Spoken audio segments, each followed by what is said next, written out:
আউযু বিল্লাহি মিনাশ শাইতানির রাজিম ওয়া কুলিল হাক্কু মির রাব্বিকুম।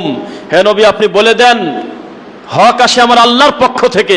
ফামান শাআ ফালইউমিন, তোমাদের যদি মনে চায় তো মেনে নাও, ওয়ামান শাআ ফালইয়াকফুর, মনে না চাইলে প্রত্যাখ্যান করো, কুফরি করো, আমি আল্লাহর কিছুই আসে যায় না। আজকে জাতি বোঝে না উগ্রবাদী কাকে বলে। উগ্রবাদী তারা যারা আল্লাহর নবীর পদ্ধতি মানে না, তারা হলো উগ্রবাদী, তারাই হইল সন্ত্রাস, তথ্য সন্ত্রাস। যারা যারা মিডিয়াতে বসে বসে আল্লাহর নবীর সুন্নাতের বিরুদ্ধে অবস্থান নেয়, জাতিকে বিভ্রান্ত করে, তারা তথ্য সন্ত্রাসী। অথচ আজকে উল্টা হয়ে গেছে নীতি। সমাজ এরকমই চলবে, যেহেতু কিয়ামত কোনো না কোনো একদিন তো হবে, নাকি একদিন তো হবে। ওই যে মনে পড়ে গেল ডক্টর খন্দকার আব্দুল্লাহ জাহাঙ্গীর রাহিমাহুল্লাহর কথা। ওনাকে প্রশ্ন করছে এক ছাত্র যে এ দেশে সব তো শেষ হয়ে গেল, ইসলামের কিছু নাই, মানুষ এটা করে সেটা করে, আপনারা জিহাদের অনুমতিও দেন না, আমরা কোথায় যাব? তখন উনি বলল, যে দেশের ৯৮ জন আল্লাহর কোরআন পড়তে পারে না, কোরআন বুঝতে পারে না, সূরা ফাতিহার অর্থ জানে না, সেই দেশে এর চাইতে ভালো ইসলাম যে চায়, তার কি পাবনা জায়গা হবে না কোথায় হবে? উনি বলছিল কথা। ইসলাম বলতে কি বোঝেন আপনি? 10টা লোককে যদি বলি হাত তুলে সূরা ফাতিহাটা বিশুদ্ধ করে পড়েন তো দেখি, জবান বন্ধ হয়ে হাত প্যারালাইজ হয়ে যাবে। অথচ আপনি বলতেছেন সংসদে ঢুকে যাবো কাল সকালে। সস্তা কথা। ইসলামকে ঠাট্টা করার জিনিস। বেদাতিরা আমাদের কোরআন তেলাওয়াত নিয়ে মশকরা করে না, দেখেন তো কয়েকদিন আগেও করতেছে। মানে আপনি মনে করতেছেন এটা কঠিন কাজ। আল্লাহর কসম 2 মাস সময় দেন হাফিজিয়া মাদ্রাসার একটা টিচারের কাছে, 2 মাস একটু গুরুত্ব দিয়ে 2 বেলা একটু সময় দিয়ে পড়েন, ইনশাল্লাহ আশা করতেছি হয়তো কারীদের মতো আপনি পড়ে যেতে পারবেন না, তবে মদ, মাখরাজ, ওয়াজিব, গুন্না, ইকফা, তারপরে নিয়ম কানুন, কোথায় কি নিয়ম আছে স্বাভাবিকভাবে আশা করতেছি সুন্দর করে পড়তে পারবেন। তো এটা কোনটাকে গুরুত্ব দিচ্ছেন আমরা তো বুঝতে পারতেছি না। আমাদের এমন অকারণে তারা গালি দিতেছে, আমাদের অসুবিধা নেই, হাজারো হাজারো গালি দিচ্ছে, ওগুলোর বিষয়ে আমাদের কথা নাই, কিন্তু আমাদের কোনো ভুল পেয়ে যেন তারা গালি না দেয়, আমাদের যেন কোনো ভুল না থাকে। আল্লাহ তৌফিক দিক, আল্লাহুম্মা আমিন। কোরআন পড়তে জানেন না, হাদিস পড়তে জানেন না, বিদ্যা অর্জন করতে চান না, তাহলে আপনি আর যাবেন কার কাছে? একজন কে জানি এক বক্তা বলতেছে যে আগে ওয়াজ নসিহত করলে মানুষের অন্তরের ভিতর ঢুকে যেত, এখন ওয়াজ করলে ক্যামেরার মধ্যে ঢুকে যাচ্ছে, এখন ওয়াজ করলে মোবাইলে চলে যায়। মানে আপনি যদি মোবাইল অন করেন, আল্লাহর নবীর হাজার হাজার হাদিস পাবেন, শত শত বড় বড় বিদ্বানের বক্তব্য পাবেন, অস্বীকার করবেন? কিন্তু বেশি বিদ্যা শোনার কারণে পরিস্থিতি এমন হয়ে গেছে, পরীক্ষার টেনশনে বই নিয়ে বসার সময় পাচ্ছেন না। এত গুরুত্বপূর্ণ ওয়াজ শোনেন, এই জন্য আল্লাহর নবীর 2টা হাদিস আলাদা করে মুখস্থ করার টাইম নেই, কোরআন মাজিদটা শুদ্ধ করে তেলাওয়াত করার সময় আমাদের হাতে নেই। এটা নিজেদের সমালোচনা করলাম আজকে, এটা উচিত না। মানুষকে হাসানোর সুযোগ দিবেন না। আহলে হাদিস একটা সস্তা কথা না। সারা পৃথিবী ধুয়ে মুছে সাফ হয়ে যাবে, ইমাম বুখারী ধুয়ে মুছে সাফ হবে না। সারা পৃথিবীর গাছপালা ধ্বংস হয়ে যাবে, ইমাম ইবনু তাইমিয়া মরবে না। সারা পৃথিবী ধ্বংস হয়ে যাবে, নাসিরউদ্দিন আলবানী রাহিমাহুল্লাহকে মানুষ তার কলিজায় মনে রাখবে। জাতি ভালো মানুষদেরকে স্মরণ রেখেছে, রাখতে বাধ্য হবে, কারণ এই গ্রহণযোগ্যতাটা আল্লাহর পক্ষ থেকে আসে। এমন কাজকর্ম করবেন, আমাদের কাজ দেখে, আমাদের কর্ম দেখে অটোমেটিক যেন তারা দিনের প্রতি আকৃষ্ট হয় ইনশাআল্লাহ। আপনারা কি জানেন কিনা, ওই যে অমুসলিম যারা, বিশেষ করে ইন্ডিয়াতেও, ওরা কিন্তু সালাফি ধর্মের প্রতি খুব রাগ, মানে মতবাদের পর খুব রাগ।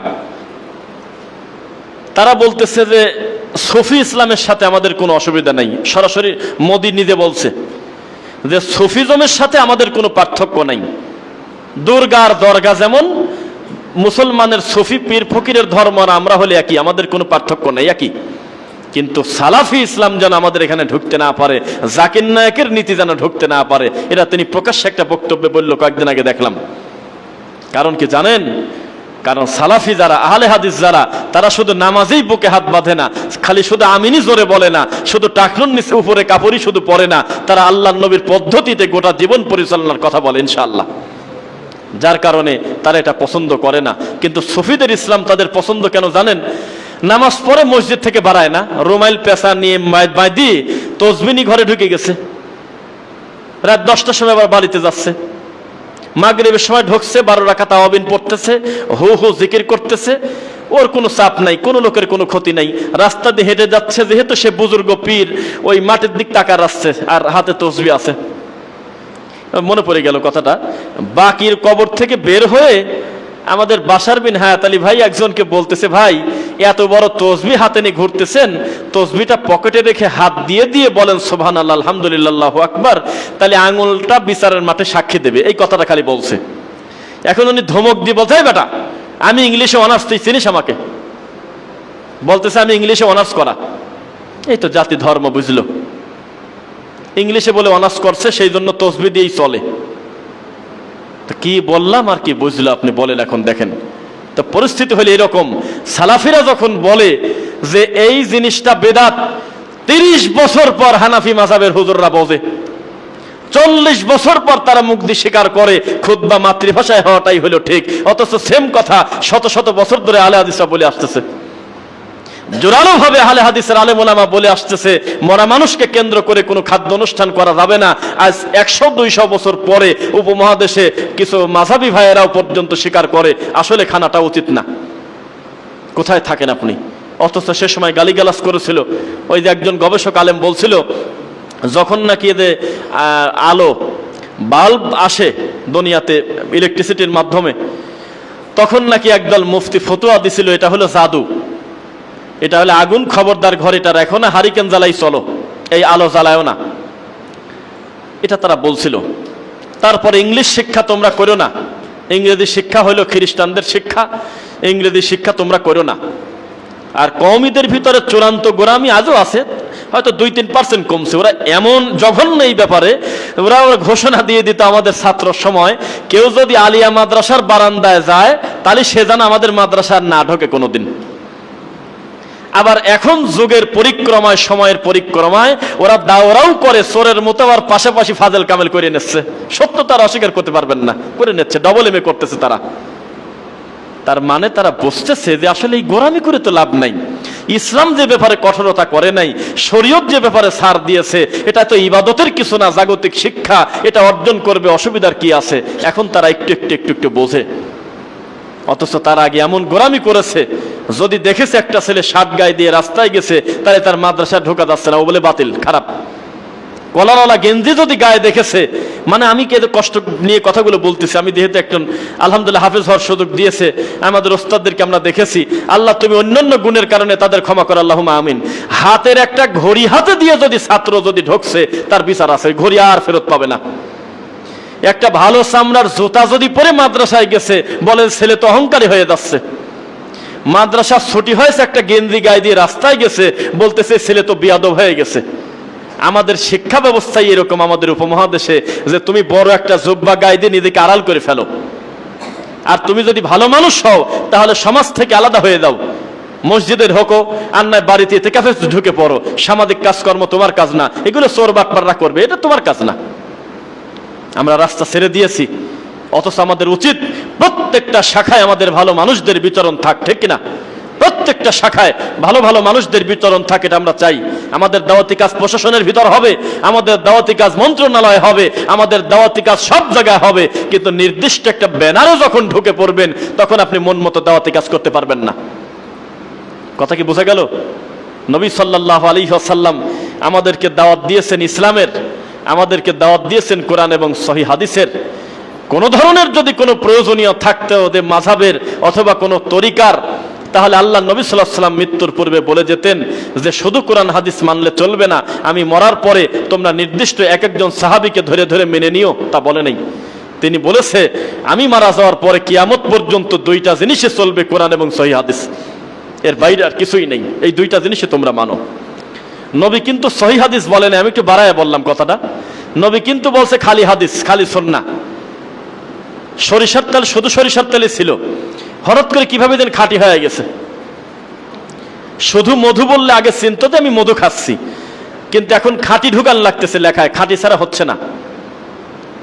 ওই যে যারা বিএসটিআর দায়িত্বশীল, আরো ভোক্তা অধিদপ্তর মনে পড়লো না কি, আরো যাই হোক আছে যারা, এরা দেখাচ্ছে বাঙালি জাত এ সোনার চাইতে সিটিগুলোর দাম বেশি এর কাছে। জিলাপিত রং না দিলে কিনতেছে না। এক পাশে হলো স্বাভাবিক চিনির যে কালার, তেলের যে কালার হুবহু সেইভাবে তোলা, আর বাম পাশে হলো বড় করে ডিশে লাল টকটকে নোংরা খারাপ রং দিয়ে, কেমিক্যাল দিয়ে এই পাশে করছে। এখন ওই পরীক্ষা করার জন্য দুইজন ইউটিউবার গেছে যে দেখি কোনটা আগে বিক্রি হয় ইফতারের আগে। 42 কেজি যখন ফুরে গেছে তখন এই সাদাটা বিক্রি হয়েছে 4.5 কেজি। ইচ্ছা করে বিষ খেতে চায় জাতি। তাই আমি বলেছিলাম একটা বক্তব্যে যে আপনি যদি মনে করেন যে আমার হাউজে কাউসারের পানি দরকার নাই, আমি এমনি জান্নাতে ঢুকে পড়বো, তাহলে আপনি বেদাত করেন, অসুবিধা নেই, আমাদের কোনো আপত্তি নেই। যে আপনি হাউজে কাউসারের পানি খাবেন না, জাহান্নামে যেতে চান, তাহলে আপনি বেদাত করেন, আমাদের আর কোনো নিষেধ নাই। কিন্তু হাউজে কাউসারের পানির জন্য মুনাজাত করেন আর আপনি বেদাত করতেছেন, তাহলে এটা কি হবে? বাঙালি হলে চকচকা খোদে।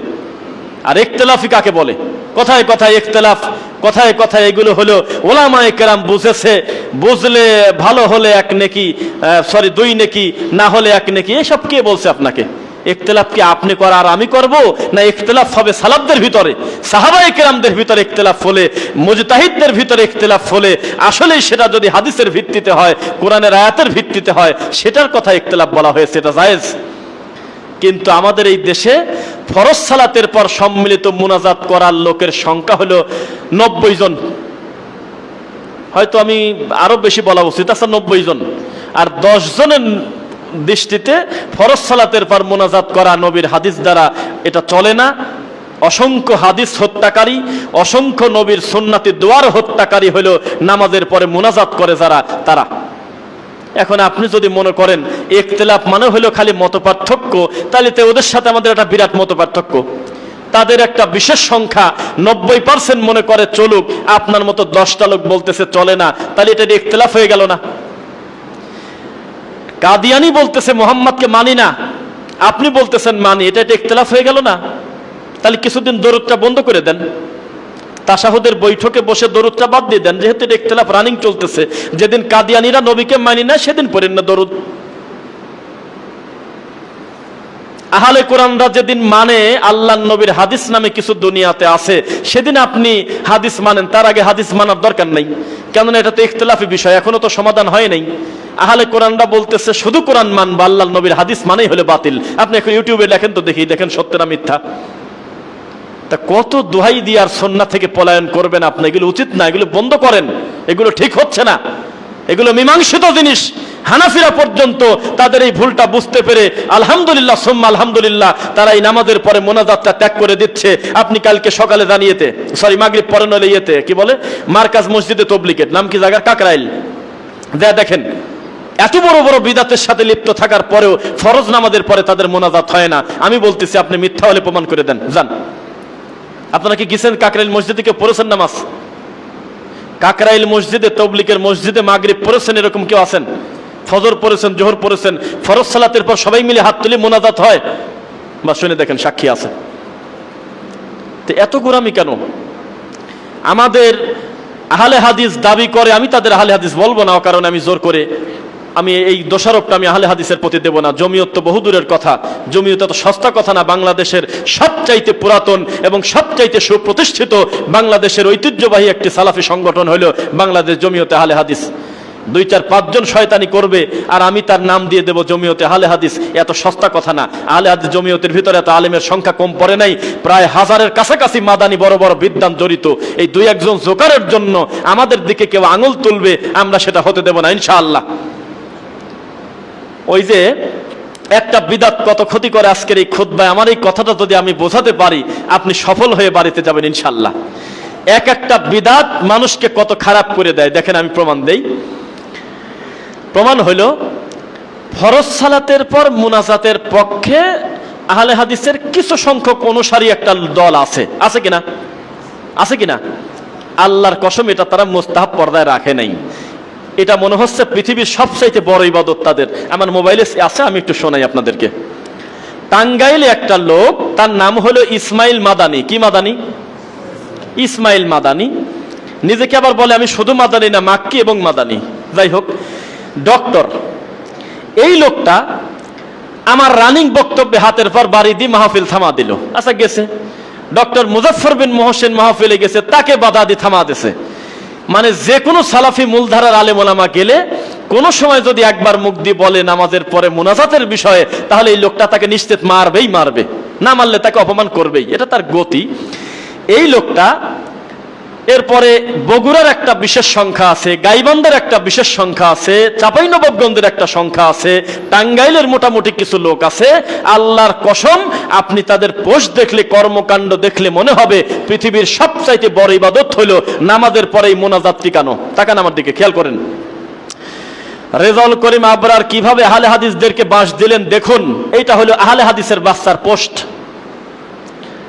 দেখুন, লুৎফর রহমান ফারাজি প্রমাণ করে দিলেন আহলে হাদিসরা ভুল পথে আছে, নামাজের পরে মোনাজাত হলো নবী থেকে প্রমাণিত। এটা আহলে হাদিসের বাচ্চার পোস্ট। তারপরে এইরকম আমি জঘন্য শব্দগুলো আনতে পারবো না।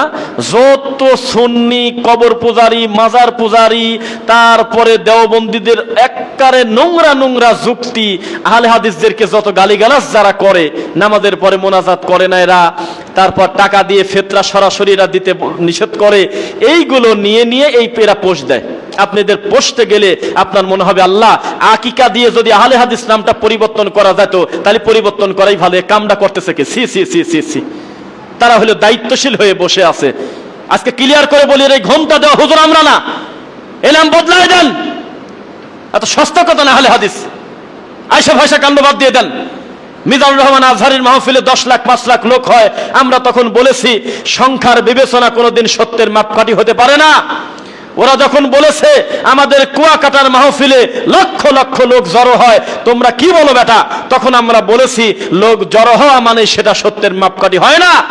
ওরা যখন বলেছে আমরা যদি বেহক হতাম, আমরা যদি বাতিল হতাম, আমাদের সরমুনার মাহফিলে হাজার হাজার লক্ষ লক্ষ গাড়ি, মানুষ তো বহু দূরের কথা, আমরা তখন বলেছি শোনো, সংখ্যা দিয়ে কোনোদিন সত্য বিচার করা যায় না।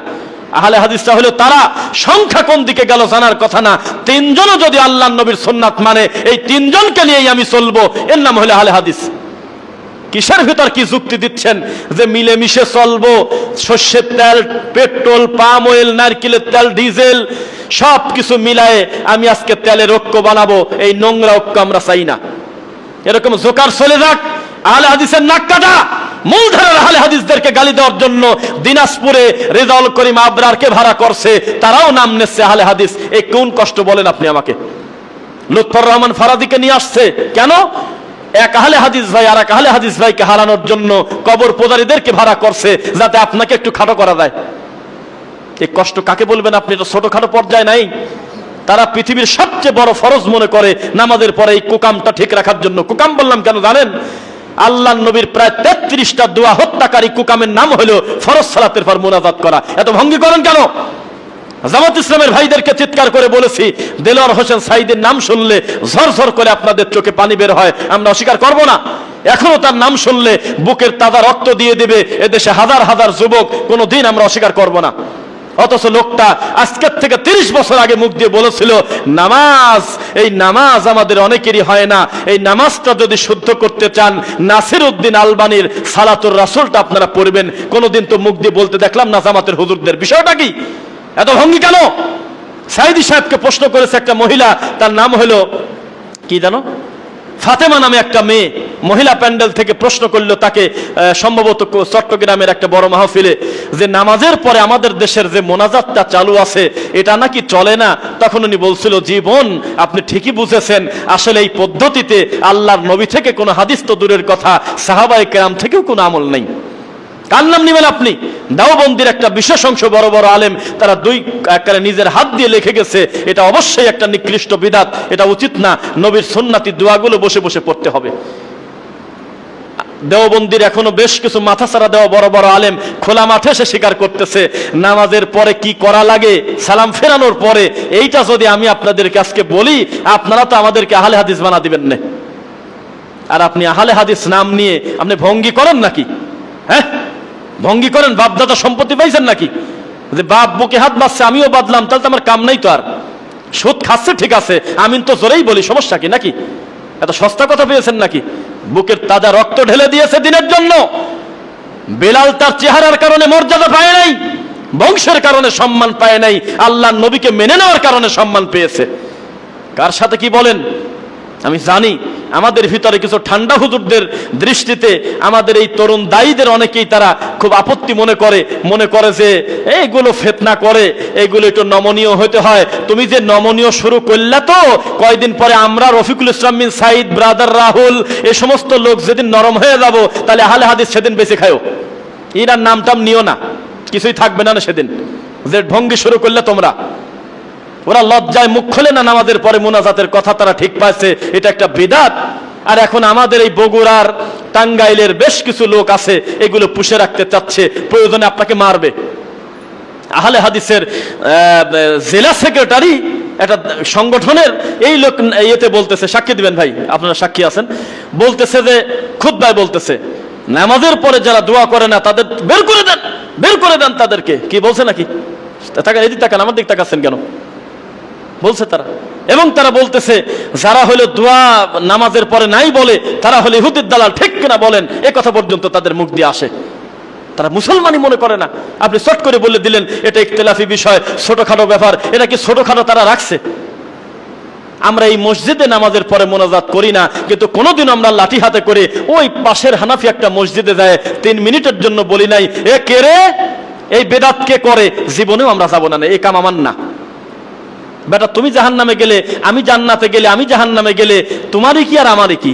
আমরা খালি দাওয়াত দেব ভাই, মানা না মানা তো তোমার কাম, জবরদস্তি তো নাই। কিন্তু তুমি ওখান থেকে একটা ফতোয়া ডেলিভারি দিলে যে এই মসজিদে যারা নামাজ পড়ে তারা হলো ইহুদির দালাল। কেন? কয়েকদিন নামাজের পর যেহেতু দোয়া করে না, আমি ছাড়িয়ে দেবো তোমাকে নাকি? চলতেছে এগুলো। খুব দুঃখ থেকে কথাটা বললাম, কারণ খালি সুবহানাল্লাহ বলে এত ফজিলত হয়, আর রুমাইল মুড়ি দেওয়া আহলে হাদিস তো আমি না। আসলে এইভাবে গাউসাপটি মানুষ পূজা করে, দেওবন্দীদের মতো আকাবির পূজা করে আমি তো চলতে পারবো না। যা আছে তাই বলতে হবে। অথচ অনেকেই চক্ষু লজ্জায় হোক, সম্মানের দিকে তাকায় হোক, জবানে তালা মেরে এই সত্যটা স্বীকার করে না, মুখ বুজে বসে থাকে। বহু আগে থেকে দেখেছি রানিং বক্তব্য বন্ধ করে দিচ্ছে, লজ্জা শেষ। বলতেছে যে 1 ঘন্টা 18 মিনিট বক্তব্য দিচ্ছেন, 43টা প্রশ্ন উত্তর দিচ্ছেন, আমরা সবাই খুশি, গাইবান্ধা সব খুশি, কিন্তু না এই যে 5টা মিনিটের জন্য একটু মোনাজাত মারি দিলে কি এমন হয়তো? আমাকে বলতেছে জালসা শেষে, বলতেছে একটু মোনাজাতটা করলে কি এমন ক্ষতি হয়? বলতে বলতে দেখি ওদের কিছু লোক এসে আমাদের গাড়ির পরে অ্যাটাক করলো, আমরা গাড়ি জোরে টান দিয়ে চলে আসলাম পলায়ে। এই তো গত বছরের ওয়াজ, দেখেন না আপনি কানা? আপনি বলতেছেন যে এগুলো ছোটখাটো ব্যাপার, ওদের কাছে পৃথিবীর শ্রেষ্ঠ ইবাদত হলো নামাজের পরে এই কাজটা ঠিক রাখা। এক একটা বিদআত মানুষের কত ক্ষতি করে। আমাদের একজন নাম বলবেন, একজন বড় বিদ্বান, সব ব্যাপারে আহলে হাদিসদের সাথে আলহামদুলিল্লাহ আমাদের থেকে করা, কিন্তু টাকা দিয়ে ফিতরা দেওয়ার জন্য এমন ভাবে উঠে পড়ে লাগছে, এইটা বৈধ করার জন্য প্রতি বছর রমজান মাসে একটা বিরাট ঝামেলা হয়ে যায়।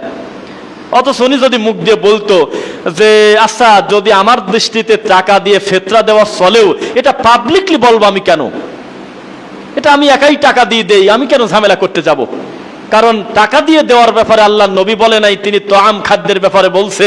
সালাফদের থেকে খাদ্য দিয়ে পৃথিবীর 99% উপরে সালাফি আলেমগণ সবাই স্বীকার করেছে খাদ্য দ্রব্য দিয়েই ফিতরা আদায় করতে হবে। তাহলে আমি টাকা দিয়ে দেব কেন? করবে না। ওই একটা বিষয় বুঝেছে, ওইটা নিয়েই তিনি কবরে যাবে। আল্লাহ না করুক সে আবার বেঁচে থাকতে একটা দলও তো তৈরি হতে পারে। এভাবেই এক একটা বিদআত মানুষের বড় বড় ক্ষতি ডেকে আনে। আপনি জর্দা খেলে তাতে আমার কি? অথচ আল্লাহর নবী বলতেছে ফাইন্নাহা উম্মুল খাবাইস, ও জর্দা খায় নাই শুধু, সমস্ত পাপের মা খায়ছে। আপনি সিগারেট খেলে তাতে আমার কি? অথচ আল্লাহর নবী বলছে ফাইন্নাহা উম্মুল খাবাইস, ও শুধু সিগারেট খায় নাই, সমস্ত পাপের মা খায়ছে। কেননা নেশাদার দ্রব্য যখন একটা মানুষ রানিং করবে, তার বড় বড় পাপের রাস্তা খুলে যাবে। কোনদিন কোন মানুষ সরাসরি মদে হাত দেয় নাই, আগে বিড়ি দিয়ে শুরু করছে। সরাসরি কেউ হিরোইন শুরু করে নাই, আগে সিগারেট দিয়ে রানিং করছে, আগে জর্দা দিয়ে শুরু করছে। বড় বড় পাপের রাস্তা খুলে দেয়। তা আপনি যে ছোটখাটো বলে একটা বিদআতকে সমর্থন করতে চাচ্ছেন, একটা বিদআতই তো বড় বড় শিরকের রাস্তা খুলে দিতে পারে কিনা? কোনদিন আমরা এমন বিপদে পড়ি নাই। ইব্রাহিম আলাইহিস সালাম এবং তার স্ত্রী যে বিপদে পড়ছিল একজন নবী হয়ে, ওই বিপদে কিন্তু আপনি আজকে নাই। যে আল্লাহকে মানার কারণে ধরে নিয়ে গেছে বাদশা, তুমি এগুলো কেন করো? যেদিক তাকাই সবাই হলো লাত মানাত উজ্জাতকে মানে, যেদিক তাকাই তোমার বাপ পর্যন্ত মূর্তি পূজা করে, আর তুমি বলতেছো যে আল্লাহ ছাড়া কারোর মাথা নত করবো না। তুমি আবার কে বউ শুদ্ধি ধরে নিয়ে গেছে, নেয়নি? তার যদি ইসলাম চলে, আর এমন কোন মসজিদ নাই বাংলাদেশে আলহামদুলিল্লাহ, প্রায় exception is always exception, exception is not exam, দুই একটা ব্যতিক্রম আছে আমার জানা নাই, তবে অধিকাংশ মসজিদে অন্তত আল্লাহর নবীর পদ্ধতিতে সালাত আদায় করার অন্তত দুইটা হলেও মুসল্লি আছে, নাই? এমন কোন মহল্লা নাই, গ্রাম নাই, যেই গ্রামে আপনি ছাড়াও আরো 5 জন দিন বোঝা মানুষ নাই, আলহামদুলিল্লাহ। এত ভয় পাচ্ছেন কেন? সত্যটা বলে দেন জাতির সামনে, খোলাসা করে দেন। সংখ্যা দিয়ে আমার কোনো কাজ নাই, কিছু কচুরিপানা বের হয়ে যাক। নিজের ছেলেকে যে ইনসাফ করে বিচার করে, আগামীবার সে চেয়ারম্যান হতে পারে, এটা ব্যাপার আছে। লোকজন বলবে যে হ্যাঁ, পরিষদে প্রকাশ্যে নিজের ছেলেকে পর্যন্ত ছাড়ে নাই, চুরির দায়ে পিটিয়ে ছেড়ে দিয়েছে। আর আপনার মামা শ্বশুরের ছেলের, খালুর, দুলাবার, নাতির, বেটার, বোর, মেয়ের, দোস্তের বাড়ির কাছে বাড়ি, আর আপনি বললেন যে ধামা সাফা দিয়ে একটা চোরকে ঢেকে দিলেন ক্ষমতার বলে, তাহলে আর জীবনে মেম্বারের আশা করেন না। বরং আমরা যদি মনে করি এ ডাকাত ছড়াও, তাড়াতাড়ি বের করে দাও, এ আমাদের আহলে হাদিসের নাম বদনাম করে শেষ করে দেবে, জাতির সামনে মুখ দেখাতে পারবো না, এই 2-4টা খারেজি মানহাজের 2-4টা উগ্রবাদী জাহেলকে আমরা আমাদের দলে রাখবো না, ও যা পারে করুক, আমরা ওদের সাথে নাই, তাহলে সারা পৃথিবী দেখতো যে আজকে সত্য ইনসাফ করার কারণে নিজের দলকে পর্যন্ত ছাড় দেয়নি। জুকারতে আমি কি করব? প্রতিদিন এভারেজে হাজার হাজার যুবক দিন বসতেছে, শত শত ছেলে তাওহীদ মেনে নিচ্ছে, আপনি কি বলেন? সংখ্যা দিয়ে কি করবেন আপনি? হয়তো সংগঠন কেন্দ্রিক যেগুলো আছে সেগুলো হয়তো লিস্টেড বা আমাদের হয়তো দৃশ্যমান দেখা যায়, কিন্তু সংগঠনের বাইরে বা কোরআন হাদিস মানতে চায়, অন্তর থেকে আহলে হাদিসদেরকে ভালোবাসে, এদের সংখ্যা কত বেশি তার হিসাবই নেই। বিশ্ববিদ্যালয়ে চলে যান, বড় বড় শিক্ষিত মানুষের ভিতরে চলে যান, তাদের কাছে আর আমিনটা অপরিচিত নাই, তাদের কাছে শিরিক শব্দ অপরিচিত নাই, বিদআত শব্দ অপরিচিত নাই, তাদের সামনে এগুলো সব স্পষ্ট হয়ে গেছে। আল্লাহর নবীর পদ্ধতি তারাও মানতে চায়, আলহামদুলিল্লাহ পড়ি। দুঃখ থেকে বললাম, একটু সতর্ক হন। আমি গত পরশুদিন না কবে গেছি ভাই, পরশুদিন আমরা গেছি হলো কামারপাড়া বামনার টেক, এরকম একটা নাম আছে, নাম শুনছেন নাকি? সুমনের টেক এরকম নাম পাশে। তো ওরা আমাকে বেশ কিছুদিন আগে বলছে যে একটা কথা, আপনি এই ধরনের কাজ যেহেতু করেন, সবাইকে দিয়ে সপ্তাহ হয় না, আপনি আমাদের এখানে একটা প্রতিষ্ঠান কিভাবে করবেন জানি না, তবে আমরা একটা জায়গার পরিবেশ করে দিতে পারি, ভাড়া দিতে হবে একটু কমে যদিও, কিন্তু স্পেসটা ভালো। কারণ এই তুরাগের ভিতরে আমাদের সালাফি মানহাজের প্রতিষ্ঠান নাই বললে ভুল হবে না, কামারপাড়া নাই, একটু আসেন। তখন আমি গেছি, যায় সেরে ওদেরকে নিয়ে আমি বসলাম, বললাম যে আচ্ছা এর সাথে মূল দায়িত্বশীল কারা, আমি কাদের কারণ এখানে আসব। তো এদের চেক করলাম যে এদের ভিতরে মানহাজ চোর আছে কিনা। এ গরু চোর আছে, খারাপ কথা বুঝছেন। এরা যে কি করে, কয়ে যে সভাপতি তো আমার আহলে হাদিসের আছেই, একটা হানাফির সেক্রেটারি দিলে কি এমন হবে নি, এটা আমরা মিল করে চলি। কয়দিন পর দেখা গেল মসজিদই হাতছাড়া হয়ে গেছে। ফেনী, নোয়াখালী, পাবনার একটা বড় মসজিদ, ওই রকম গাঁও সাপটিনির কারণে গেছে, মসজিদ নিয়ে চলে গেছে। পরে সেক্রেটারি আবার কি কাম করছে, কয় যে পথটা একটা পালামি, আহলে হাদিসের গোষ্ঠী ঠিক করতেছি দ্বারা, ও আবার কিছু লোক দল বল গোছে এমন একটা কাম করছে, লাস্টে সভাপতি মেন্টাল হয়ে গেছে, এখন আর তার দাম নাই, মসজিদটা দখল বেদখল। ডক্টর ইমাম হোসেন, আমরা অনেকেই আমরা ওখানে যাই ফেনীতে, চোখের পানি আসে, আল্লাহ রে কয়দিন আগে দেখে গেলাম কি, আর এরা ঢুকে কামটা করলো কি, আমার সাথে আমিন কয়, আমার সাথেই বুকে হাত বাঁধতেছে। ওরে বাবা, তাবিজের ব্যাপারে আরো বেশি কঠোর, বিষ খাবি তাও মিলাদ খাবে না। এই সব লোক আমাদের ভিতরে ডুব দিয়ে মানহাজ চুরি করে, লুকোচুরি করে আল্লাহর ঘরটা পর্যন্ত এই খারেজিদের হাতে তুলে দিয়েছে, আদনানের গ্রুপের কাছে দিয়ে দিয়েছে। এই যে ব্যাপার, তো কথা বলতে বলতে আমি একটু চেক করতেছি, দেখি এদের মানহাজটা কিরকম, তাহলে আমি দায়িত্ব নিয়ে নেব, দেখা যাক কি হয়। হঠাৎ করে একটা হুজুর চলে আসলো, নাম বলবো না, তাকে খাটো করবো না, এমন কোনো পরিস্থিতিও কেউ না দে তার মানের হানি করব। একটা হুজুর এসে বলতেছে যে ভালো আছেন, ঠিক আছে আলহামদুলিল্লাহ, বসেন। কথা বলতে বলতে বলতেছে, যাই হোক এখানে ভালো প্রতিষ্ঠান হবে, এটা আমরা মন থেকে চাই, আমরা সবাইকে নিয়ে যেহেতু চলবো, আমাদের ভাইদেরকে ওখানে আমরা যাব, হ্যাঁ এটা তো বলছে না, মাজাবি ভাইদের কাছে যাব, ওদেরকে একটু দায়িত্বশীল করে বিভিন্ন কিছু বলে দেখতেছি যে কেমন কেমন জানি করে। তাই আমি বললাম যে জি, এটা এক ধরনের জাতিসংঘ গঠন করার মতো, জাতে বেদাতে সংঘ, মুসলমান মারি শেষ করে, কোনো কথা নাই। কোন এক নাস্তিক মরেছে, কাউকে তো মারার পক্ষে আমরা না, বা কোনো একটা বিচ্ছিন্ন ঘটনা ঘটছে অমুসলিমের, দেখা গেল যে ও একেবারে পরিস্থিতি এমন করে ফেলছে যে মুসলমান মানেই সন্ত্রাস, নাউজুবিল্লাহ। তা আমরা এই জাতে বেদাতে সংঘ করব না, আমরা ঘোষণা দিয়ে প্রচার করব এই প্রতিষ্ঠানটা হলো সালাফি মানহাজের প্রতিষ্ঠান। তুমি জেনে বুঝে যদি মেনে নিতে পারো আল্লাহর নবীর তরিকা ঢোকো, না হলে আমি তোমাকে বাধ্য করব না ভাই, তুমি আমার সাথে এখানে জরুরি না। এটা ভালো। নাম বলতেছে যে আমাদের এক আহলে হাদিসের একজন আলেমকে গালি দিচ্ছে ভিডিওতে, বলতেছে বেটা তোরা মসজিদের নাম আহলে হাদিস দিস, এটা বলতেছে। তা আমি বললাম যে নাম দেওয়াই তো ভালো, না দিয়ে যদি চলে আলহামদুলিল্লাহ, বাইতুল মামুর দেন, বাইতুল আকসা দেন, ব্যক্তির নামে দেন, জায়েজ আছে, অসুবিধা নাই। তবে যারা নাম দেশে খুব একটা সহজে নামটা দেয় নেই, তোমাদের নামের সাথে সম্পর্ক না। একটা বেদাতি গ্রামের ভিতর একটা সোনের ঘরে কোনো নামই দরকার নেই, খালি লেখেন যে আল্লাহর ঘর মসজিদ, এই নামে একটা মসজিদ করেন, করে আল্লাহর নবীর পদ্ধতিতে ইবাদত করেন। আশপাশে যত মুফতি আছে, যত বেদাতি হুজুর আছে, আপনাকে টিকতে দেবে না, ঘরটাই ভেঙে দেবে। নামটা বড় কথা না, এটা এমনি তারা মজা করে বলে, শয়তানি করে, হ্যাঁ তোমরা আহলে হাদিস নাম দাও। নাম দেশে আরো ভালো হয়েছে, আগেই তারা ঘোষণা দিয়ে দেশে যে আমরা খয়রাত খাই না, আমরা বেদাত করি না, আমরা শিরক করি না, আমরা তোমাদের মতো কুকাম করি না। ও ভাই, আমরা একটা আলাদা একটা রাজ্য গঠন করছি, যেই রাজ্যে আল্লাহ এবং তার নবীর পদ্ধতির বাইরে আমরা চলি না। আমরা একটা ঘোষণা দিলাম, তুমি যদি মেনে নিতে পারো এই মেশিনে ঢোকো, না পারলে তোমার ব্যাপার, আমি তোমাকে বাধ্য করব না, তোমাকে বেরও করব না। আর যে কিছুই নাম দেয় নাই, বুঝতেই দেয় না যে আসলে সে কি, এটা তারা এক ধরনের অস্পষ্টতাই। তো কিছু কিছু বিষয় আছে, নাম দেওয়াটার ভিতর একটা ব্যাপার আছে। সংসদে যদি আহলে হাদিস নামটা কয়েকবার উচ্চারণ হয়, খারাপের কি আছে, হোক। আহলে হাদিস নাম শব্দ মুখে নিয়ে বেদাতিরা গালি দিচ্ছে, দিক, আপনার সমস্যা কি আছে? নামটা তো মুখে নিল, নাম নিয়ে নিয়ে গালিগালাজ করতেছে, করুক, মানুষ একটু বুঝুক। এরা আবার কারা? এরা এত খারাপ দেখি, আহলে হাদিস শব্দটা ইউটিউবে লিখে দেখি এরা কারা। যেই লিখবে, আমি আশা করতেছি মরা পর্যন্ত যদি ওয়াজ শুনতে চায়, এদের ওয়াজ ছাড়া কারোর ওয়াজ আর তার ভালো লাগার কথা না। যত জীবন ঘনিষ্ঠ প্রশ্ন উত্তর পর্ব, ভালো ভালো বিষয় ভিত্তিক আমলিয়াত, ওয়াজ, নসিহত সবই আহলে হাদিসের দখলে, আলহামদুলিল্লাহ। বেদাতি প্রশ্ন উত্তর পর্ব করতে পারে না। আমাদের সালাফি মানহাজের দায়ীগণ 1.5 ঘন্টা ওয়াজও করে, আবার 50টা প্রশ্নের উত্তর দেয়, দেয় কিনা? আর ওদের কাছে আপনি 5টা প্রশ্ন দেন একটা পীরের কাছে, রেগে গালাগালি করে অস্থির করে দেবে আপনাকে। এই কে রে বেয়াদব, এই কাগজটা দেশে কে? উত্তর তো সন্তুষ্টজনক আপনি পাবেনই না, বরং আপনাকে প্রেশার দেবে তারা। মানুষ ঠিক পেয়ে গেছে। এই জন্য পিস টিভি বলেন, মূলধারার এনটিভি সহ বিভিন্ন চ্যানেলে আলহামদুলিল্লাহ আমাদের সালাফি মানহাজের আলেমগণ, ডক্টর রেজাউল করিম মাদানী জমিয়ত আহলে হাদিসের একজন ভালো দায়িত্বশীল, উনি আছে হলো নাগরিক টিভি, আরো আর জি টিভি, বেশ কিছু টেলিভিশনে আছে। আমরা চাই যে এদের মাধ্যমে আল্লাহ সুবহানাহু ওয়া তাআলা আরো বেশি দাওয়াত নিক, বলেন আল্লাহুম্মা আমিন। ওই দেওবন্দে ডাকিনে কাজ হবে না, রানিং লাইভের প্রশ্ন উত্তর দিতেও পারে না, ওই জবান বন্ধ করে বসে থাকবেন, আর ন্যায়ও না। যেখানেই প্রশ্ন উত্তর পর্ব দরকার, আহলে হাদিসের আলেমদেরকেই নিয়ে যাচ্ছে, পড়ি আলহামদুলিল্লাহ।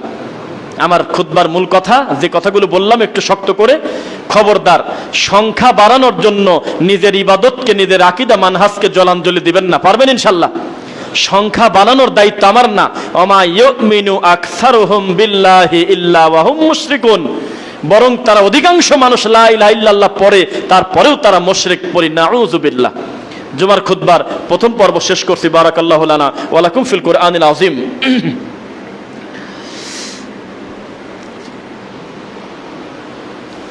আলহামদুলিল্লাহ। ربنا اغفر لنا ولإخواننا الذين سبقونا بالإيمان ولا تجعل في قلوبنا غلا للذين آمنوا ربنا إنك رؤوف رحيم رب ارحمهما كما ربياني صغيرا رب ارحمهما كما ربياني صغيرا فإن خير الحديث كتاب الله وخير الهدى هدى محمد صلى الله عليه وسلم وشر الأمور محدثاتها كل محدثة بدعة وكل بدعة ضلالة وكل ضلالة في النار الحمد لله আল্লাহ আমাদের অতীতের ভুলগুলো তুমি ক্ষমা করো আল্লাহ। আল্লাহ আমরা মানুষ, আমাদের বড় বড় পাপ তুমি ঢেকে রেখেছো আল্লাহ। বিচারের মাঠে তুমি আমাদের গোপন গুনাহ গোপনে রেখে আমাদের তুমি পর্দার আড়াল থেকে ক্ষমা করে দিও আল্লাহ। আল্লাহ আমরা যারা বেঁচে আছি আমাদের তুমি সুস্থতা দান করো, ঈমান সহ আমাদের মৃত্যু পর্যন্ত অবিচল থাকার তৌফিক দাও। একটা 15 না, আচ্ছা আরো 2-4 মিনিট আমরা বলি, সময় আছে আমাদের হাতে। আপনারা দিনকে ভালোবেসেছেন, আল্লাহ এবং তার রাসূলকে ভালোবাসেন, সে কারণেই মনে হয় আল্লাহর এই ঘরটা ভর্তি হয়ে গেছে, মসজিদে আপনারা এসেছেন, এটা আমরা মনে করি। জেনে বুঝে আপনারা দিনটা প্র্যাকটিস করতে চান, আপনাদের প্রতি আমাদের সুধারণা। না হলে এতগুলো মানুষ এখানে আসতেন না। স্থানীয় কয়জন মানুষ এখানে আছে, এটা কোনো সামাজিক বা এলাকা ভিত্তিক ওই রকম মসজিদ যে 500-1000 লিস্টেড লোক আছে তা কিন্তু না। শুধুমাত্র আল্লাহকে ভালোবাসেন, আল্লাহর নবীকে ভালোবাসেন, তাই দূর দূরান্ত থেকে হলেও আজকের এই আল্লাহর ঘরে আপনারা এসেছেন, আলহামদুলিল্লাহ। আবার এত বেশি আমাদেরকে উপরে তুলে দিয়েন না যে আজকে রফিকুল ইসলাম সাইদ আসতেছে তাই আমি চলে আসলাম, হলো কোথা থেকে যেন বোট বাজার, আরো বিভিন্ন জায়গা থেকে আসলাম, তারপরে আমি আর কোনোদিন আসলাম না, সেটা যেন না হয়। ব্যক্তিটাকে বড় করার দরকার নাই, দিনটাকে বড় মনে করবেন। আপনি চোখ বন্ধ করে যে কোনো হালে হাদিস মসজিদেও যদি চলে যান, আমরা আশা করতেছি আপনি জুমার খুতবায় ইনশাল্লাহ কিছু কিছু শিখতে পারবেন ইনশাল্লাহ। এটা একটু নিশ্চিত থাকা যায়, কেননা তারা সবচাইতে যে ব্যাপারে তারা সচেতন সেটা হলো ভুলেও যেন মুখ ফসকে জাল হাদিস যেন মুখ দিয়ে বের না হয়, কোনো বেদাতি কথা যাতে মুখ দিয়ে না আসে, কারণ এ অন্য কেউ ধরবে না, আহলে হাদিসরাই তাকে সাইজ করে দিবি। আমাদের বড় বড় মূলধারার আহলে হাদিসরা একটা মানহাজে ভুল করে ফেলছে, আকীদায় ভুল করছে, হয়ে গেছে মনে করেন, এ দেখবেন যে আহলে হাদিসরাই লাল কালি দিয়ে তার পিছনে লেগে গেছে। এটা খারাপ না, জবাবদিহিতা থাকা ভালো। যেই প্রাইমারি স্কুলে হেডমাস্টার নাই, ওই প্রাইমারি স্কুলে শিক্ষক আর ছাত্র মিশে গেছে, যে দিদিন আসবে না, দায়িত্বশীল যে জিজ্ঞাসা করে দেখেন। যেই কলেজে প্রিন্সিপাল অনুপস্থিত থাকে 3 দিন, ওই 3 দিনে ছাত্র শিক্ষক একসাথে বসে বিড়ি খাচ্ছে। এটা লেখা দেখলাম তো তাই বললাম, কোন প্রতিষ্ঠান সেটা না, ব্যতিক্রম থাকতে পারে। তো এই জন্য দায়িত্বশীল থাকতে হবে, জবাবদিহিতা থাকতে হবে। পৃথিবীর আর কোনো মানহাজে এত জবাবদিহিতা নাই। আশরাফ আলী থানভী তাবিজ বেঁচে গেছে 100 বছর আগে, আজকে 2023 সাল, খালি লিখতে বাংলা হাদিস, আল্লাহর নবীর হাজার হাজার হাদিস 10টা টাকা খরচ করলে মোবাইলের ভিতর চলে আসতেছে, কি তাও লাগে না, টাকাও লাগে না ওয়াইফাই থাকলে। আজকের এই দিনে এখন এই থানভীকে নিয়েই পড়ে আছে, এর নাম হলো ব্যক্তি পূজা।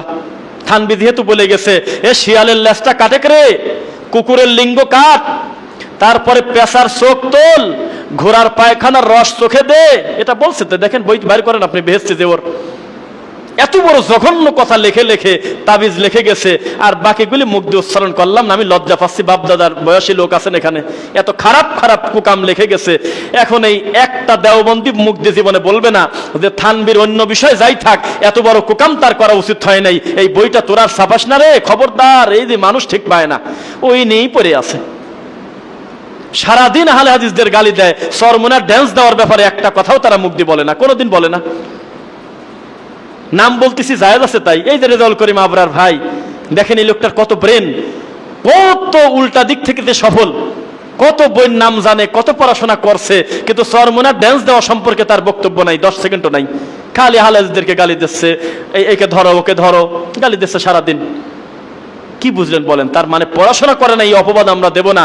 পড়াশোনাটা পীর কেন্দ্রিক হয়ে গেছে, ব্যক্তি কেন্দ্রিক হয়ে গেছে। খুব কষ্ট করে তারা। আলাউদ্দিন জিহাদি 8 একটা হুজুর, আপনি তার বক্তব্য শুনে দেখেন, তার কত জ্ঞান, কত বইয়ের রেফারেন্স দেয় বেচারা। 1000 বছর আগে কর বই, অনেকে মাথা নাকাচ্ছেন, 1000 বছর আগে কর বই, এ মনে হয় যে তার গোটা বইটাই মুখস্থ লোকটার, এত জ্ঞান। অথচ সে 8 খাট পূজার বিরুদ্ধে কথা কয় না, 8 পীরের এই কাটে সেজদা দেওয়ার ব্যাপারে কথা বলে না। এটা নিয়ম, কারণ এগুলো হলো ব্যক্তিকেন্দ্রিক মুফতি, ব্যক্তিকেন্দ্রিক হুজুর। ইল্লা আহলুল হাদিস, একমাত্র আহলে হাদিস হলো তারা যারা আমাকে এত ভালোবাসে, আমি রফিকুল ইসলাম তাদের কলিজার টুকরা দিনের জন্য বলতেছি। আমিও যদি আজকে জুমার খুতবা দিতে দিতে একটা জাল হাদিস বলি, এ 15 দিন ভরে রেশ যাবে না। এই দেখো পণ্ডিতি করে কি কামটা করলো, আমাদের আহলে হাদিসরাই যুবকরা উঠে পড়ে লেগে যাবেনি। এটা ভালো, জবাবদিহিতা আছে, পৃথিবীর আর কোথাও নাই। তাছাড়া একটা মানুষ জিকির করতেছে, আর এক মানুষ তার কাঁধের উপর দিয়ে লাফ দিয়ে চলে যাচ্ছে, এই দৃশ্য কোনো হিন্দু দেখলে তার মুসলমান হওয়ার সম্ভাবনা থাকলে, মুসলমান তো হবেই না, পারলে খ্রিস্টান হয়ে যাবে। এরপরেও কোনো দেওবন্দি হুজুর জীবনে বলে না এত বড় অসভ্যকে আমরা পুষে রাখবো না, তাড়াতাড়ি এই কুকাম সম্পর্কে মুখ খোল, বলে না, কেউ বলবে না কোনো দিন। কারণ এটা হলো ব্যক্তি পূজা, আকাবির পূজা, কঠিন। আপনারা তো মনে করতেছেন দেওয়ানবাগি মরে গেছে, কে বলছে মরে গেছে? এটা একটা নাম মাত্র, যুগে যুগে দেওয়ানবাগি থাকবে। সরমনাই ওর থেকে বড় দেওয়ানবাগি, ওজানি ওর থেকে বড় দেওয়ানবাগি, যাকে আল্লাহ পর্যন্ত বলছে তার মুরিদ কোনো দিন প্রতিবাদ করে নাই, বলছে আল্লাহু আকবার, আল্লাহু আকবার, আল্লাহু আকবার, এ বাবা এটা মারেফতের খেলা, এ কথা বলছে। কোনদিন দেখলাম না আমাদের দেশের শাইখুল হাদিসরা এই কথা বলছে 10 সেকেন্ডের জন্য, হুজুর তওবাটা করে নেন হুজুর, কি কামটা করলেন হুজুর, আপনি আল্লাহ দাবি করে ফেললেন, কেউ বলবে না। এর নাম হলো ব্যক্তি পূজা। খবরদার, আমাকে মূল্যায়ন করতে গিয়ে, ব্যক্তিকে বড় করতে গিয়ে দিনকে জলাঞ্জলি দিবেন না, খবরদারি কাজ করবেন না। নাসিরউদ্দিন আলবানী যদি বলতে পারে যে আমার কিছু কিছু গবেষণায় ভুল ছিল, পরবর্তীতে আমি আবার চূড়ান্ত সংশোধন করলাম, তা আমি মানুষ, আমার ভুল হবে না? কে বলেছে আপনাকে? অগণিত ভুল হবে, আমি মানুষ, আমার ভুল হবে, কিন্তু ভুলটার প্রতিই যদি আমি পড়ে থাকি, আমি যদি জাতিকে নিয়েই যদি এভাবে আমি চলতে থাকি, তাহলে নিজেও গোমরা, যাদেরকে বলতেছে তারাও গোমরা।